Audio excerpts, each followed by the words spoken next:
حضرت عثمان غنی پر الزام لگا جب آپ کا دور حکومت تھا. یہ یاد رکھیں کہ سب سے زیادہ الزامات حضرت عثمان غنی پہ لگائے گئے. جن بندوں کے قد کاٹ زیادہ ہوتے ہیں ان کے خلاف پروپیگنڈے بھی لمبے چوڑے ہی ہوتے ہیں. یہ بڑی بات یاد رکھنا.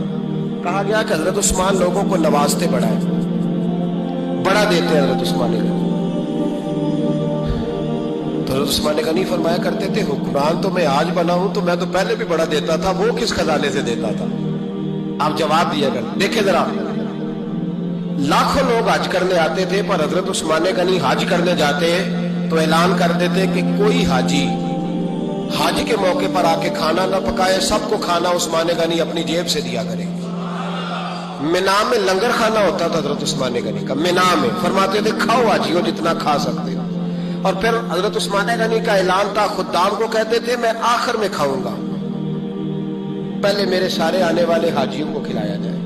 ایک مجھ سے ایک دوست نے سوال پوچھا 4-5 دنوں کے. کچھ سوال ایسے ہوتے ہیں جو بندے کو چوراہے پہ لا کے کھڑا کر دیتے ہیں، زندگی میں نہ بھولنے والے سوالات. ایک شخص نے سوال پوچھا، کہنے لگا اوکاڑے دینی اور مذہبی گھرانہ ہے، اوکاڑے سے تعلق ہے، میرے ساتھ محبت کا رشتہ ہے. کہنے لگے بیٹی کی شادی کر دی ہے راول پنڈی میں. آپ کی بھی بیٹیاں ہیں، میری بھی بیٹی ہے.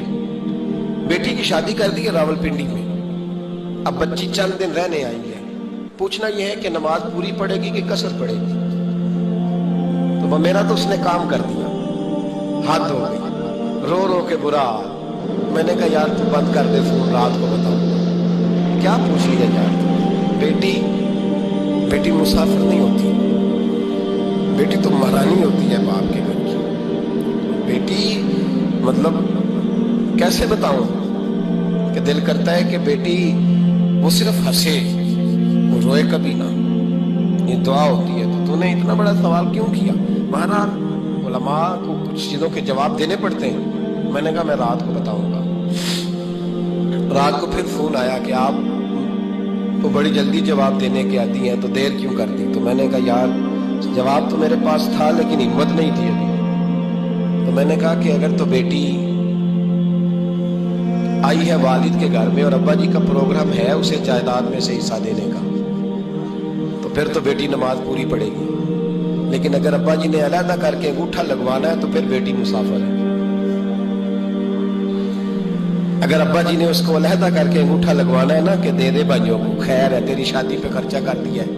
اگر ابا جی کے دل میں نے کہا یہ ابے سے فتویٰ پوچھ لو، اگر ابا جی کے دل میں چور ہے نا کہ بیٹی کو دینا کچھ نہیں تو پھر بیٹی نے نماز قصر پڑھنی ہے. اس لیے کہ پھر وہ وہاں حصے دار.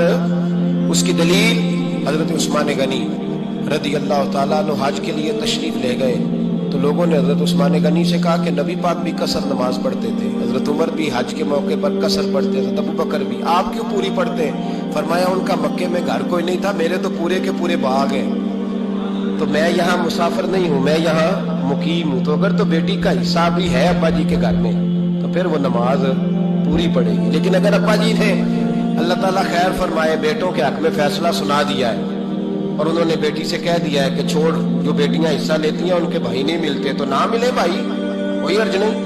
ضروری ہے سالم بھائیوں سے رابطہ رکھنا جو کھا جائے بہنوں کا حصہ. والد ظالم ہے، ظالم ہے باپ، بیٹے کو حصہ دیتا ہے بیٹی کو نہیں دیتا. اور یہ 1.5 مربے والے جاگیردار کی بات نہیں کر رہا جس کا 4 مرلے کا مکان ہے اس کی بیٹی کا بھی حصہ بنتا ہے. کیوں کھاتے ہیں بیٹیوں کا حصہ؟ ڈر نہیں آتا اللہ تعالیٰ سے؟ کیوں کھاتے ہیں لوگ بیٹیوں کا حصہ؟ جب اللہ رسول نے رکھا ہے تو کیوں کھا جاتے ہیں؟ اور پھر کہتے ہیں جناب بڑا پیار ہے بیٹی سے، رونے دھونے کے لیے پیار ہے.